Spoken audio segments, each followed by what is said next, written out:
Hey everybody, welcome. Welcome to weekly Q&A. We show up here every single week and we have open discussions about healing from complex trauma, which is brought on by adverse childhood experiences.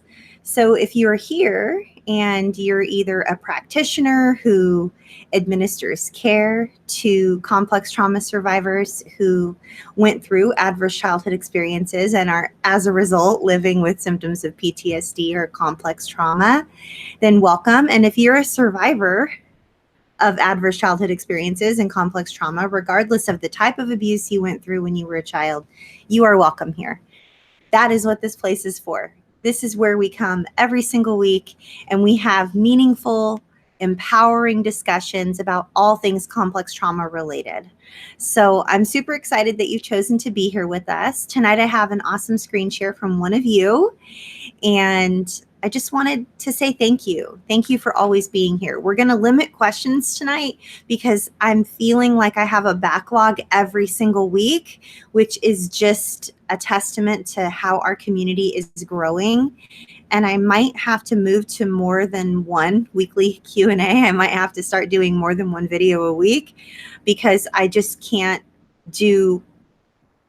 have questions from the week before, and then I also can't run longer on the videos. So we're going to need to find ways to connect more throughout the week between your therapy appointments, whether that's through our daily calls or book club or over in our safe communities, whatever it is, or even making more videos, whatever it needs to be. I just want to serve this community with all that I have and show up in a way that is helpful for you.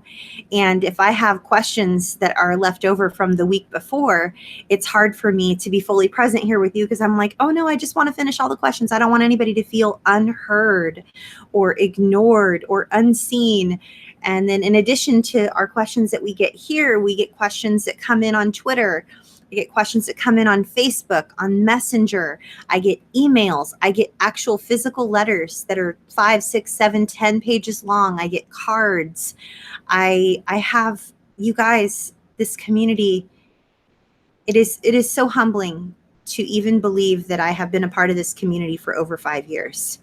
And what started off as me feeling like I was the only one, and I was just so ashamed and didn't know how to bring it up or talk about it.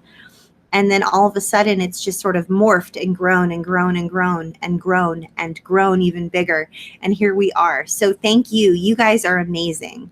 You guys are absolutely incredible. And you're so brave for showing up here every single week. So the screen share we have tonight is from one of you.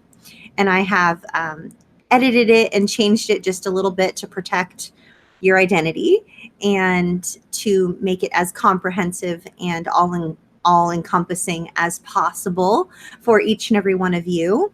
Really quickly, I just want to say thank you to Guayanes and Shannon O'Brien and John Harvey and Desi Pink and Poppy and anyone else that showed up here early today and we're over there just in the chat box hanging out. I'm pretty sure I missed 2 or 3 of you, and I'm so sorry. It's not intentional, but I just want to say thank you for being here early. Thank you for showing up. Last week's video where we got to just sort of sit and look at the waves and the breeze blowing the palm trees, that was something I really needed. I think I might need to do that more often because even though I love being here with you and looking at you, you can see me but I can't see you. And this sounds so corny when I say it out loud, but in my head it sounds good. I almost feel closer to you, like I can really see you when the camera is pointed out at something else more beautiful and I'm able to actually be in the chat box with you and hang out and respond, and maybe we can do something like that on a regular basis or something. But I think I just need to not have the pressure of sort of being on camera and being able to just hang out with you in a real way more often. So I'll figure that out. I'm not giving you guys anything to figure out or fix. I just wanted to just show up and just impromptu, vulnerably, just sort of share. It was something I really needed for my own mental and emotional well-being. And, 2019 is the year of self-care. Remember, we all did our pinky promise.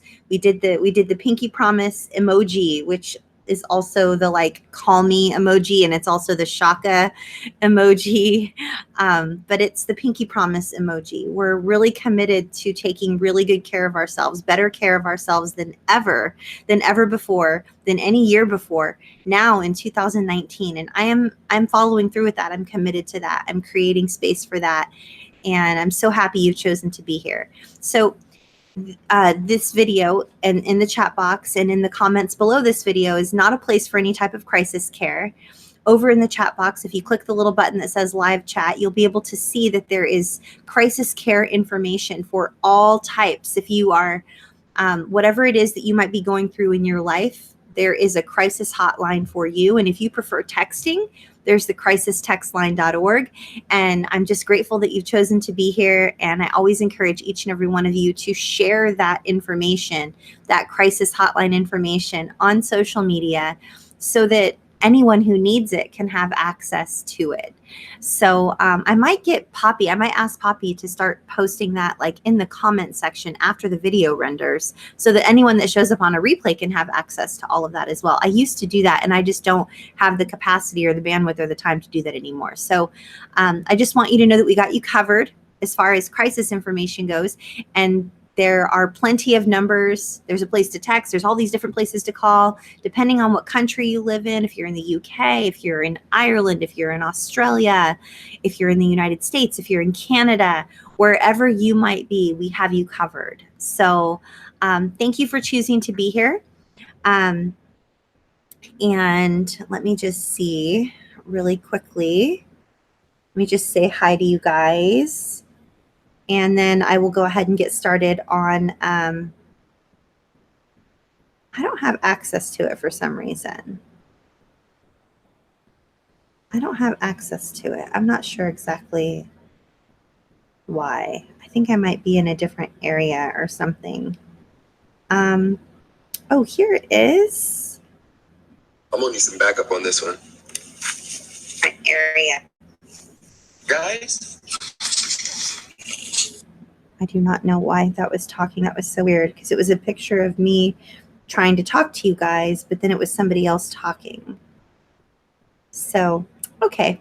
Well, I was just going to say hi and thank you to each and every one of you. That's all I was going to do. So tonight, as you can see, we're talking about how, oh, you know what I forgot? I forgot my little list of safe characteristics versus unsafe characteristics that I like to share with you all when we're on this topic of us being toxic and us having being triggered by other people's toxicity, and it triggers us into a place, and we sort of channel that energy from our childhood, and we sort of perpetuate that cycle. And it's in the other room, so I will be right back. One moment.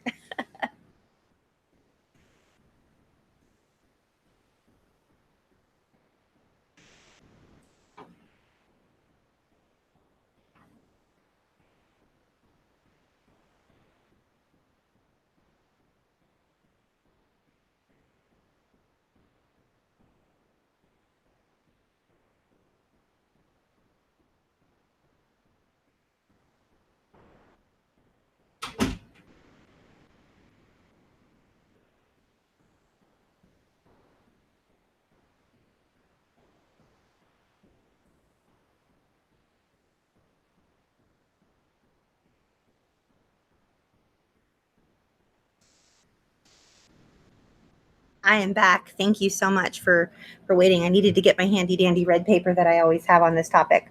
1 second while I get a drink of water.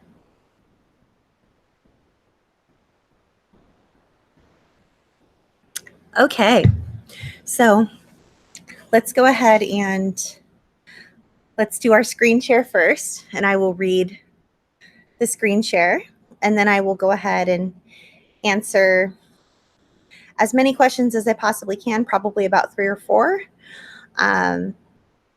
until next week. So 1 second, let me get our screen share up here. Let me know if you guys can see this okay.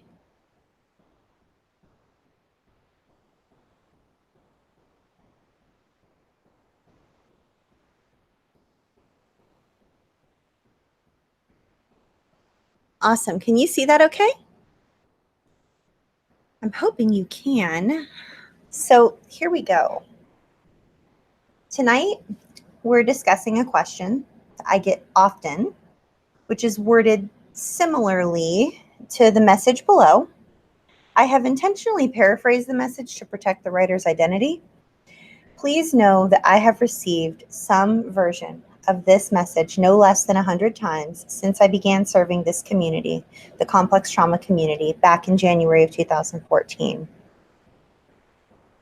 Thank you all for being here tonight.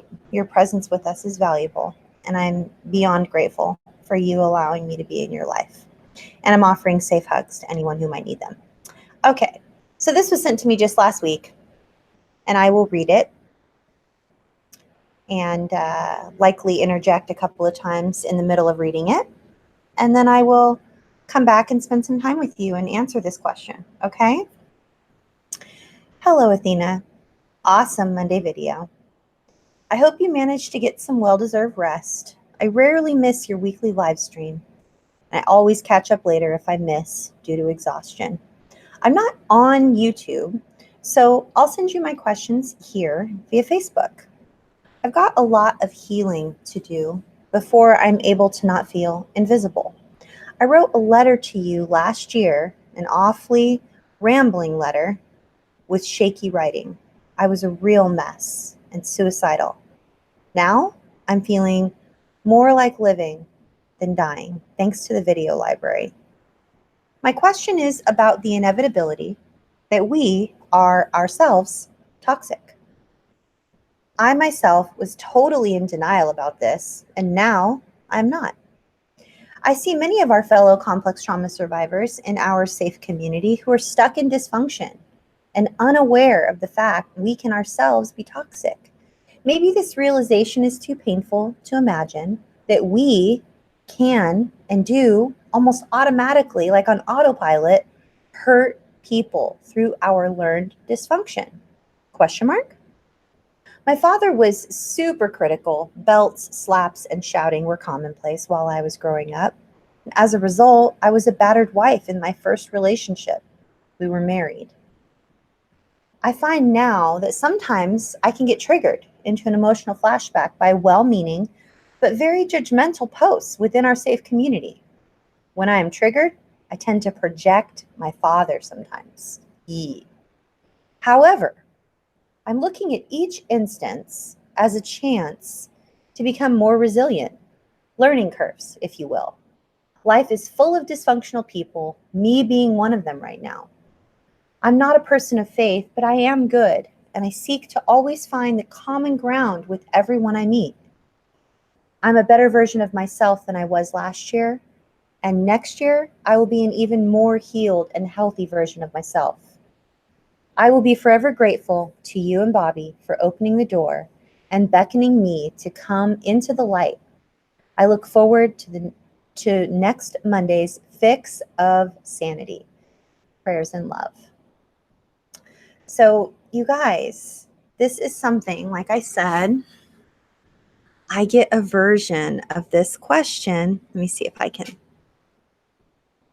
Okay. I get a version of this question probably every week. Like, am I the abuser? Am I the problem? Am I the toxic one? I tried to bring it to my spouse's attention or my boss or my friend, and they point back to me and tell me that I do all the same things. And yet I want to back up from that, what I just mentioned, like the different letters and messages that I get. And I want to focus specifically on this one, because the message that I shared tonight by one of you who are also in our safe community online and Facebook, I want to share that I've said this before, but I really want to drive this home again because I really think somebody needs to hear this. Many of you call me Mama Bear, and many of you say that I give you hope and inspiration. And how is it that you were able to be trafficked by your family and abused for decades and now you're functioning? Like, that gives me hope. Like, healing's actually possible. It's almost unbelievable that you've been through all the things that you talk about. It's not that I'm saying that you're making it up, Athena, because I know you can't make that stuff up. You just, why would you? Who would want to be a member of this club? But I see that you're coming out the other end of it, and it gives me hope that there is healing. But I am not in that place yet. The messages I get, they say this. I'm not in that place yet. I resemble my abusers in the way that I communicate. I'm not the mom I want to be. I raise my voice the way that my mom raised her voice, or I shout at my son the way that my father shouted at me, or I react to things and I say things in a way that is familiar to the way I've been treated by other toxic and abusive people. And how did you get from that to where you are now? Because as you know, I've shared really transparently on this channel for almost 5 years now, I was the unsafest person in the room.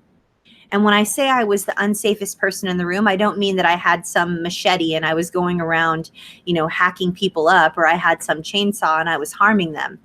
I meant that I was, in my mind and in my very being, I was filled with the toxicity that I was raised around.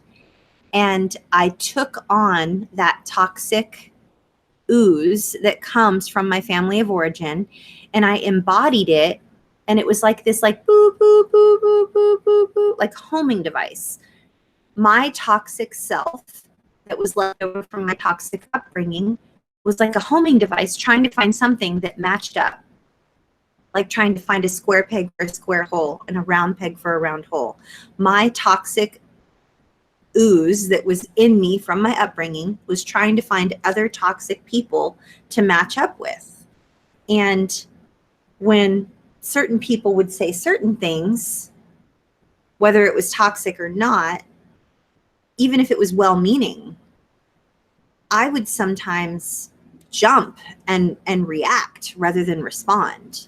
And it's because I was the unsafest person in the room. I'm referring to a book called Safe People by Townsend and Cloud, 2 doctors that wrote this book. They also wrote a book called Boundaries. You hear me talk a lot about that on this channel. These are the personal traits of unsafe people. And this was me, not like in a predatory, sadistic, I'm going to devour those around me and harm people for fun sort of a way, but in a this is all I knew sort of a way. And that is what I want to reflect back to you right now. If it's all you know, it's all you know. All you know is all you know. When we know better, we do better. So again, we're taking a trauma-informed approach, which I always talk about. Here you are today. You're doing things today that you don't necessarily love about yourself. You react in certain ways that you're not really proud of. You snap, or you're impatient, or you take offense instead of responding or being patient or having an extra measure of grace and patience and kindness with yourself and with others. It's a direct result of this. See, they're the same, but when we go like this looks like it's this small thing back here, right? But this is your root trauma. This is what you were raised in. This is violence, slaps, loud voices, abuse, domestic violence, unhealthy coping strategies, addiction, eating disorder, self-harm, suicidal ideality. Lots of things that can be going on back here. Trauma, trauma, trauma. Unless we deal with it and we sit with it and we grieve it and we learn better, it ends up here in the ways of attracting unhealthy relationships or the list I'm about ready to read. So a trauma-informed approach is what's happening now is as a result of what happened back here. See, because they're the same. One is a direct result of another. It just happened a long time ago back here. This happens back then. This happens now. And the only way out is through. So unless we move through the trauma and we process through it with a trauma-informed therapist, we will continue to repeat the patterns. What kind of patterns, you ask? I'm so glad you asked. These types of patterns. This is me to a T as a result of my toxic upbringing. Again, I was trafficked by my family. I was continually abused for nearly 2 decades. A little bit longer than that, actually. Every relationship I had, almost every relationship, not every relationship, but it had elements of toxicity in it during those early years of my life.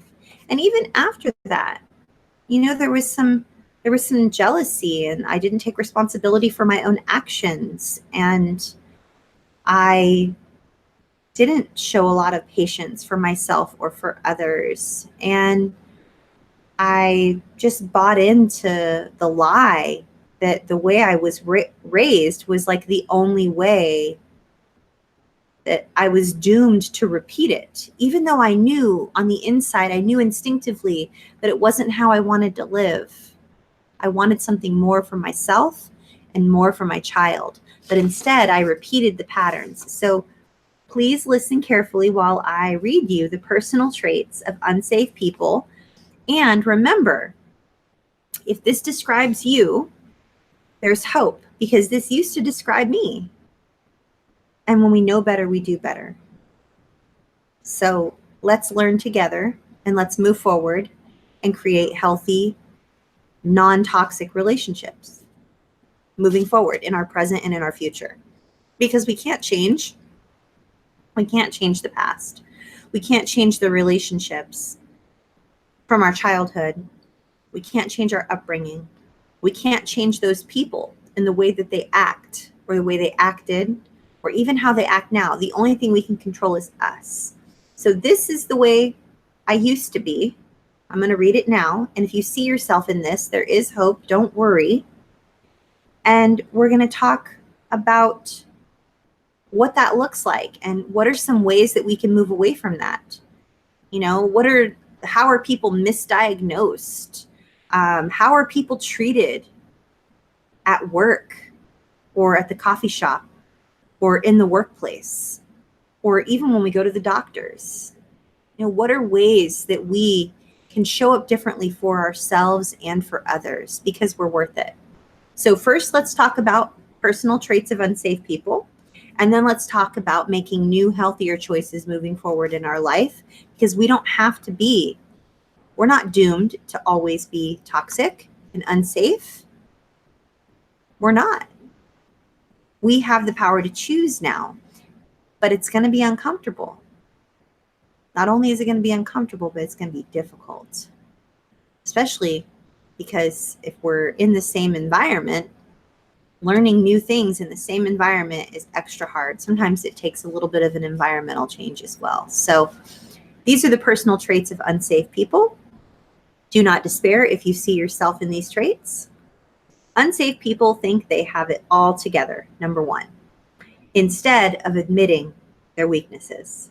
Number 2, unsafe people are religious instead of spiritual, meaning that they are bound to some religious ideology and they follow some sort of a system rather than being involved in like spiritual growth, or if spirituality is something that you're seeking, it's always about spiritual growth and connectedness. It's not about the rules and the lists of the rituals and all of that. It's not about the organizations. It's always about relationships. It's always about people, right? Number 3, unsafe people are defensive instead of being open to feedback. Number 4, unsafe people are self-righteous and think they're better than everybody else instead of being humble.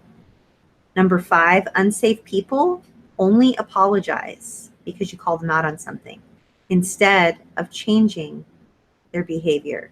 They say they're sorry, but nothing changes. They just say they're sorry. It's empty words. Number 6, unsafe people avoid working on their problems instead of dealing with them. Number 7, unsafe people demand your trust instead of earning it. Number 8, unsafe people believe they are perfect instead of admitting their faults. Number 9, unsafe people blame others instead of taking responsibility. Number 10, unsafe people lie instead of telling the truth. And number 11, unsafe people are stagnant instead of seeking to grow. So, where did you see yourself in that? Where? What parts of that did you see yourself in? I can see my old self in a lot of those characteristics, right? I mean, I'm a human, just like all of you. And I went through long periods in my life, long periods of time, when I wasn't necessarily in a place. I'm trying to get comfortable and put my feet up here. I wasn't in a place in my life where I could accept the fact that I wasn't a victim to my circumstances. It's difficult to not feel like you're a victim of your circumstances when you have been a victim of your circumstances, right? So please know that if you're feeling like you're a victim of your circumstances, you might be, but there is a way out. It's just going to take some time.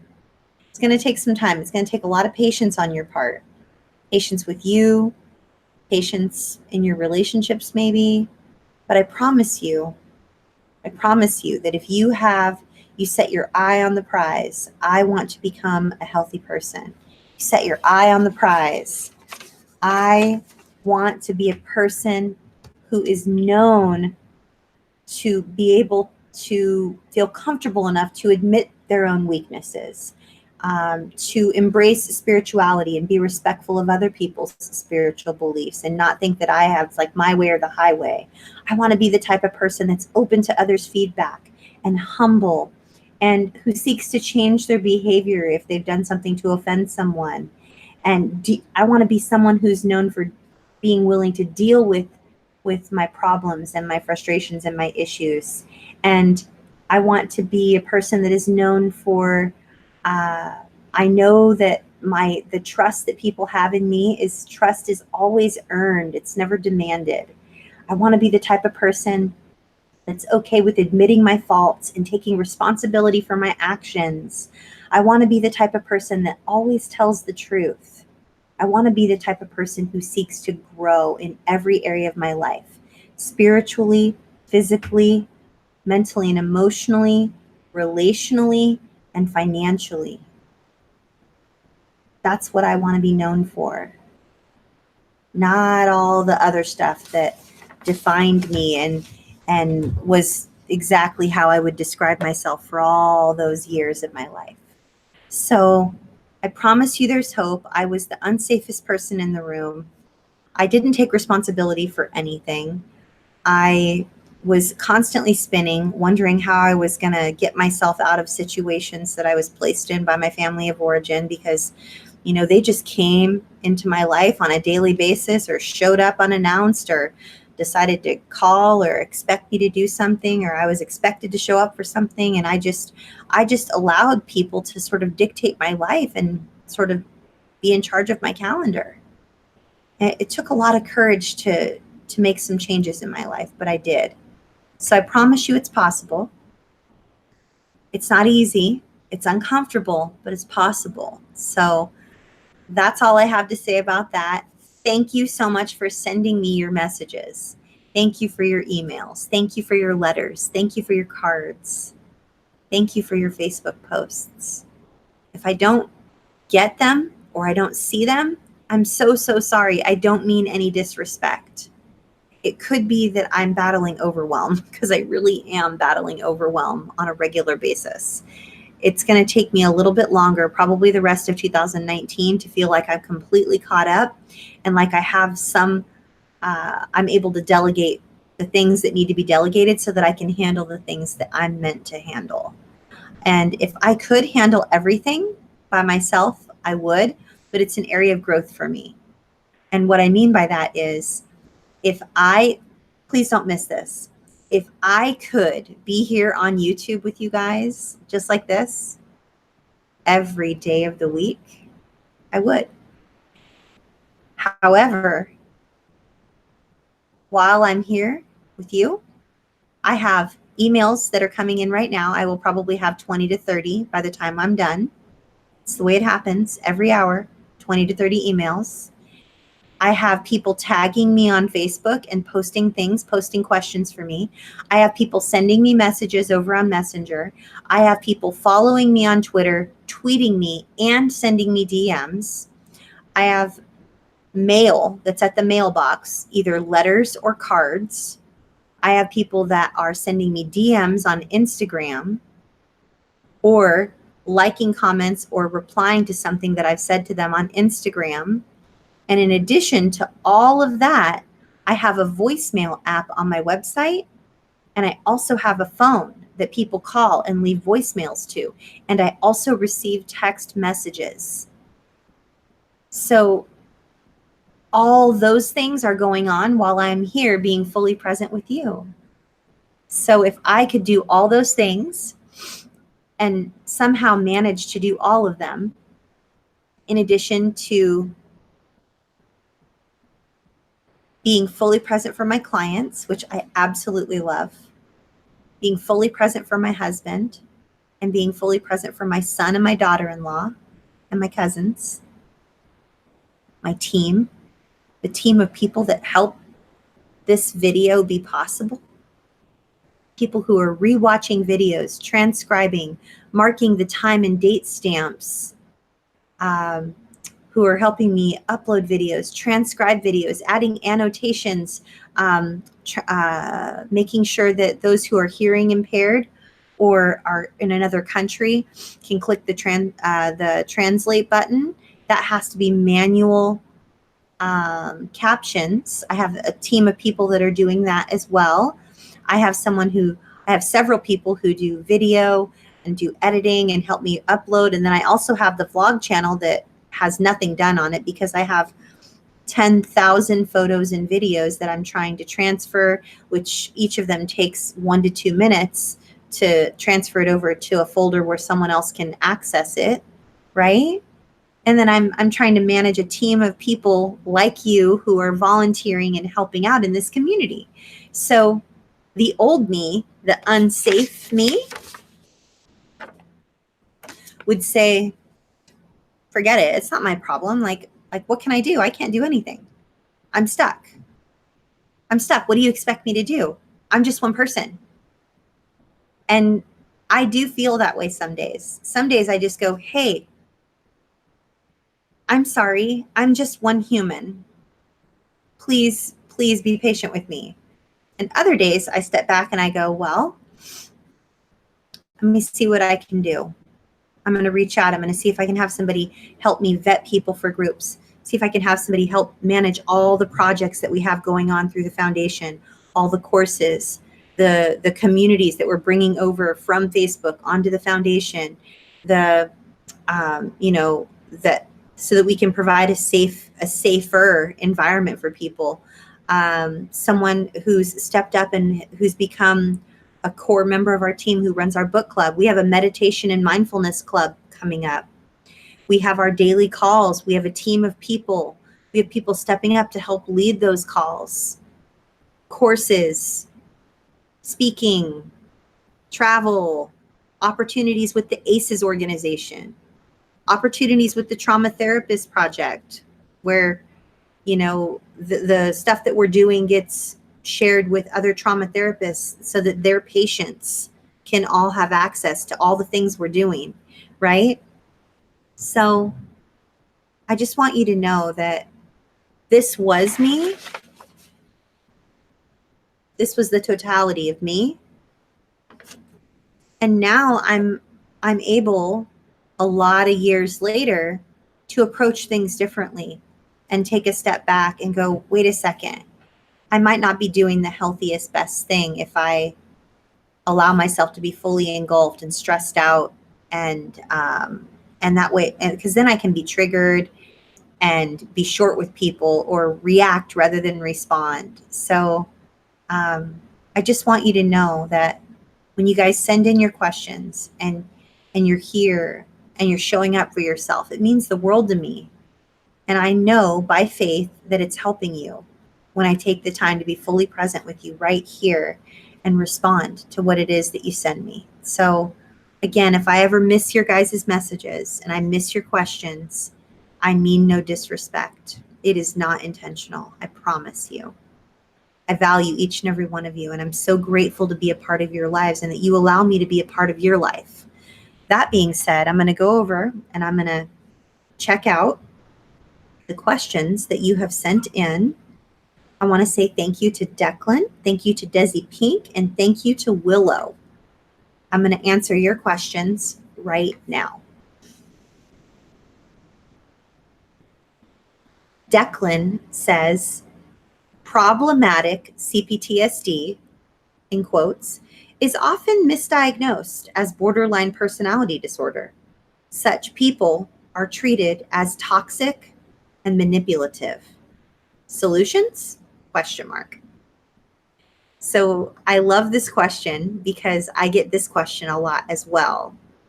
I've been diagnosed as a borderline, and there's all this evidence online that borderlines are in the cluster B and they're manipulative and they are seeking to destroy and annihilate people, and they're abusive and et cetera, et cetera.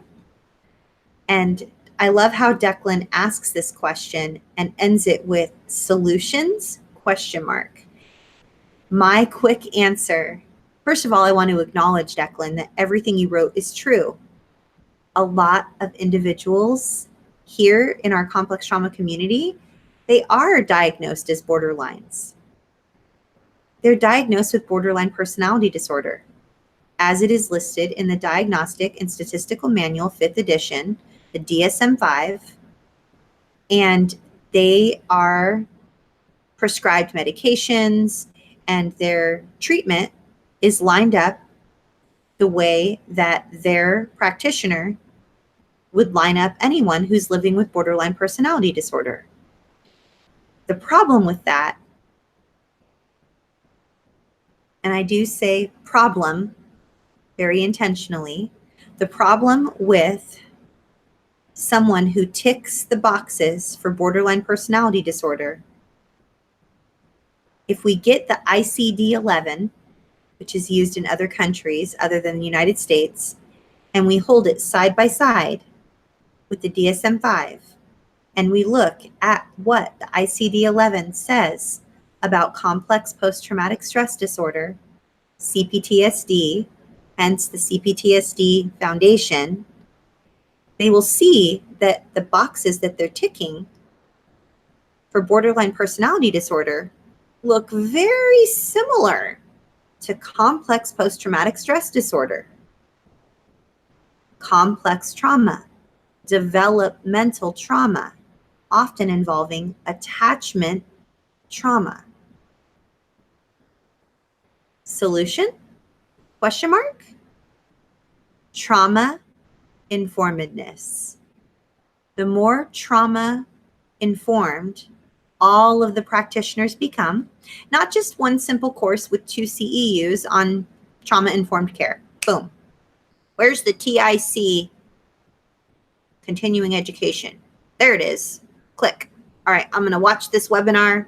I'm going to become trauma informed in the next 2 hours, and I'm going to get my CEUs. And I'm not mocking a therapist. Like, they're very busy. They have a full caseload. Social workers have 30, 40 clients. Sometimes they see 12, 14, 15 clients and patients in one day. In one day. When do you think they have time to get a glass of water or eat a healthy meal or go to the restroom or just check in and see if their kids are doing okay? They don't. They're running on empty. They're burnt out. That's not our fault. The mental health consumer that's going to receive mental health care from the practitioner, it's not our fault. It's the system's fault. The system is broken. The medical model is broken. We need more trauma informedness. We need lighter caseloads. We need more trauma informedness taught in university. If not while they're in their undergrad program, then most definitely in grad school, more than just a couple of hours. This needs to happen on a systemic level. The problem we have is systemic, which means that we need to nip it in the bud before it happens. And all the social workers and the trauma therapists and the practitioners that are out there that have full caseloads and that are doing their very best, because I assure you they're doing their best, many of them. I'm not saying all of them, because we all know that not all therapists are created equally, and there are some that I have met personally and received letters, emails, DMs, messages, posts, and the like, that they are downright abusive and toxic. And it pains me to know that that is happening to you guys. It's happened to me, and it pains me to know that it's happening to you. So solutions, ? Trauma informedness on a systemic level. Like, it needs to happen in university. It needs to be a yearly, annual, CEU, mandatory. Let's make it fun. Let's have more talks, more trauma-informed speakers.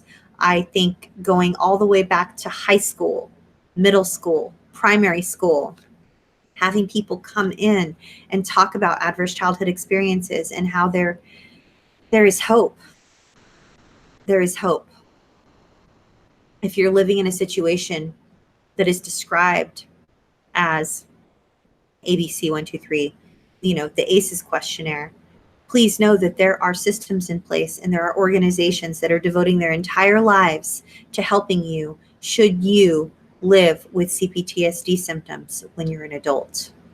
Just know that if these things are going on in your life right now, just know that there's hope. There's someone out there that cares about you right now, and you don't even know them. There are children in primary school, middle school, high school, and university students that I care deeply for right now, and they don't even know me.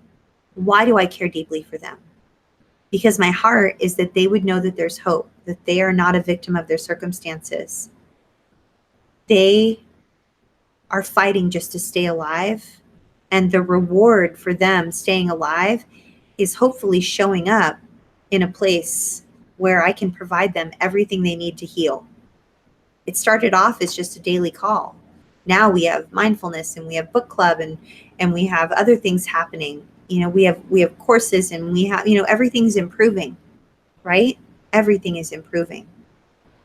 And I'm hoping that they would be able to show up and learn about things that they didn't learn when they were experiencing arrested development. They didn't learn how to save or how to set up a bank account, or they didn't learn about personal hygiene, or they didn't learn about relationships. They didn't learn about healthy spirituality, if spirituality is something that you're interested in and you want to live a life that is faith-based. Maybe they didn't learn about money and healthy money mindset. Maybe they didn't learn about healthy foods and how to hydrate and what a balanced meal is. And maybe they didn't learn how to communicate and practice conflict resolution. Maybe they're stuck in their life right now and they don't enjoy their job, and they're not financially healthy, relationally healthy, spiritually healthy, mentally healthy, physically healthy. They're struggling in all 5 of those areas. My hope is that they would know from a very young age that someday they or someone they know is going to need help, and it's there. It's there. All they have to do is click, and it's there. So I believe, Declan, that the solution is trauma informedness. Great question. Thank you for asking it.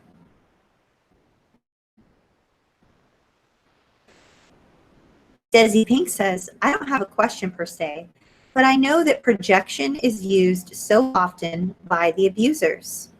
So my thoughts are, if you wonder whether or not you are the abuser, you're probably not the abuser. Desi Pink, that is so awesome.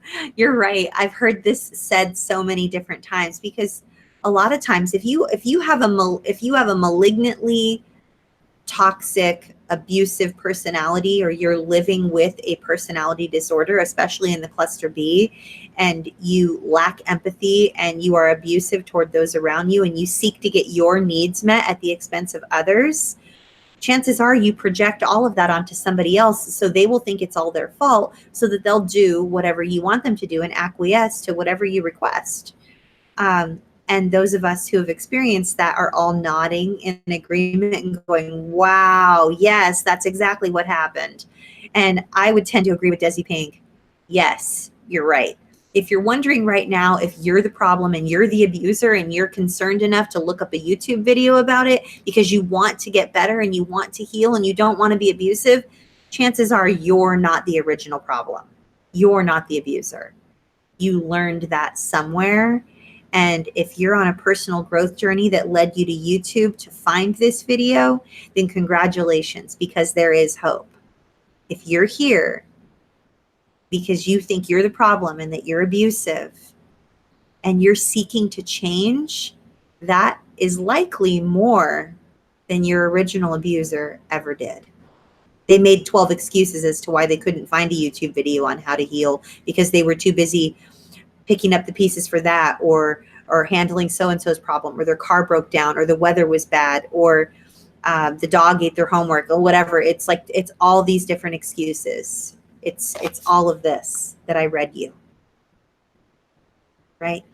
So if you're here looking for this video because you don't want to be abusive and you don't want to be toxic, and that you want to heal and you want to show up differently in your relationships and love others in a way that is appropriate and healthy, congratulations. Even if you have been abusive previously, you are not the abuser. Great question, Desi Pink.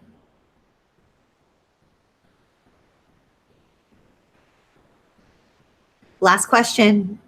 Willow says, I potentially really hurt a community member with my toxicity, but they showed me so much forgiveness that it somehow created so much more guilt. It's puzzling. Question mark, question mark. So I want to talk about this, because what you're describing, Willow, here is mercy and grace in action. What you're describing here is you were shown kindness and forgiveness and mercy and grace. And it is likely as a result of your character.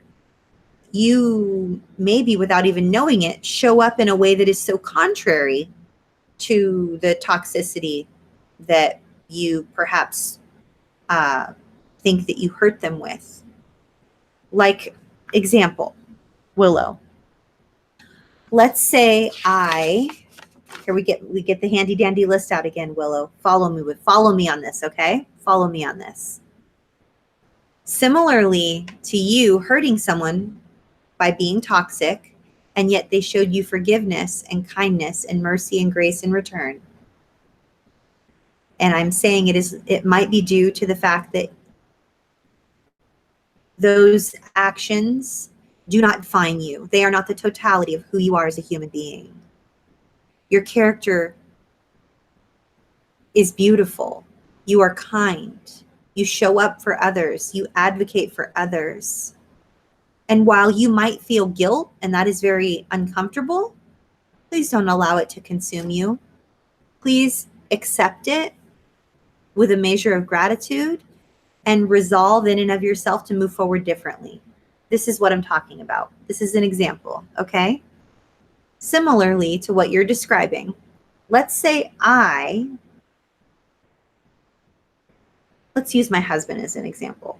Let's say I am me, the me that you guys know, the everyday whatever me that itches my nose and drinks water and talks about it and just, shows up, right? My whole face is peeling, by the way, guys. I'm doing like this facial treatment and I'm peeling. So if you're wondering like, Athena looks weird, it's because I was afraid to do eye makeup because I didn't want to like get makeup in my eyes. Like, so I looked really tired and I'm peeling all over. So anyway, I digress.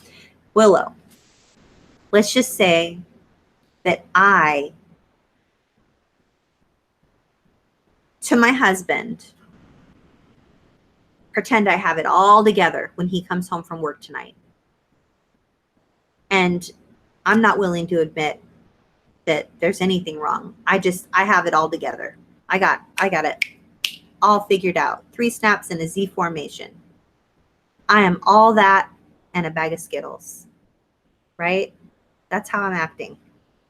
And on top of that, I'm like being super religious and telling him like, you need to do this and you said this and this is what the Bible says and the pastor said this and I can't believe that you're just relaxing instead of going to some Bible study and I can't believe that you're gonna have a glass of wine with your friends when the Bible says that you're not supposed to do this. And I can't believe that you're not following scripture line by line and following all the commandments and like, who do you think you are? You're a horrible person. Let's say I say those things to my husband. And let's say I get really defensive when he tries to give me some feedback about how he feels about the way that I'm acting. And then on top of that, I start acting really self-righteous. And then I say, I'm sorry. I'm really sorry. I'm sorry you feel that way. And I'm sorry if you're offended by the way I'm acting. Sorry. Okay? Sorry. Then I avoid working on my problems instead of dealing with them. And then I demand that he trust me, even though he's questioning something that I've done or something. What's going on with you? Like, I don't understand. And I'm like, you just need to trust me. You need to trust me. And then on top of all of that, I tell him that I am perfect and that I am perfect just as I am. I do not need to change and I don't have anything wrong. I have no faults. And you know what? This is somebody else's fault. All the reason I'm acting all this way is somebody else's fault. It's totally not my responsibility. It's Joe next door. I don't have a neighbor named Joe, but it's Joe next door's fault. And you know what? He asks me, well, what did you do this afternoon? And I'm like, oh, I did, I went to the store this afternoon, but, and that would be a lie because I'm lying instead of telling the truth because actually I'm here with you guys hanging out. So I lie. And then he asks me if I want to talk about the way I'm acting and if we could move towards maybe having a healthy discussion about it so that we can move away from the toxic place that we're in right now. And then I just basically start from square one back at the top and tell him that I have it all together. Tomorrow morning, Willow, I might wake up and I might apologize to my husband and tell him, I do not know what was going on with me. I mean, maybe I was hangry. Maybe I needed a snack. Maybe I'm hormonal. It's like my cycle, or like maybe I'm premenopausal. I don't know, but I was just wondering if you would forgive me because I didn't intend to hurt you or be a total biatch crazy woman. Like, I'm so sorry. I don't know what I was talking about. I don't even know what I was talking about the whole Bible thing. And like, I really don't care what you do. Like, go be you. You're all good. And I don't know why I was so defensive and acting so self-righteous and acting like I had it all together. And I don't know why I was like, sorry, and acting just like a total brat. And I don't know why I was demanding your trust and acting like I was perfect. Remember, I told you I was like 3 snaps up in a Z formation and all that in a bag of Skittles. I don't even know why I was lying to you. And like, yes, I would like to talk about this, and I would like to work towards us getting to a healthier place, because I do want to grow, and I'm so sorry. So I know without even asking that my husband would forgive me. And I would probably feel guilty for a really long time for acting like that. But at the same time, I would accept my husband's forgiveness, and I would vow to myself to be committed toward growing and learning and becoming a better version of myself than I was yesterday and the day before and last year. Just like the person who wrote in and said, I'm a different person today than I was a year ago. And next year, I'm going to be an even healthier version of myself than I am today. So I just want you guys to know that trauma recovery, this healing journey that we have as a result of complex trauma in childhood, you got to remember that we're always playing the long game. Always. This is always about the long game. Your today might not be what you want your life to look like, but great news, the rest of your life isn't going to look the way it looks today. And if you're in a fantastic place today and you're like, woohoo, I've arrived, guess what? You're sadly mistaken, because it's going to change tomorrow. Complex trauma recovery is all about the long game. And we can only become better versions of ourselves if we're committed to learning and growing and showing up for ourselves on a regular basis. You guys are here every single week. You've been here, many of you have been here almost every week for almost 5 years. That is mind-blowing to me. Like, what an honor. How humbled am I to even, like, how is this even my life? You know, I know some of the most incredible humans alive, and many of you are here tonight or watching a replay. So please know that there's hope. And if this video was helpful for you, or you enjoyed hanging out, or you think it might be helpful for someone else, it would mean a lot to me if you gave this video a thumbs up and you click the subscribe button and click the little bell notification so you know when I go live and do other videos. And I just want to thank you for allowing me to be a part of your healing journey. It means a lot to me.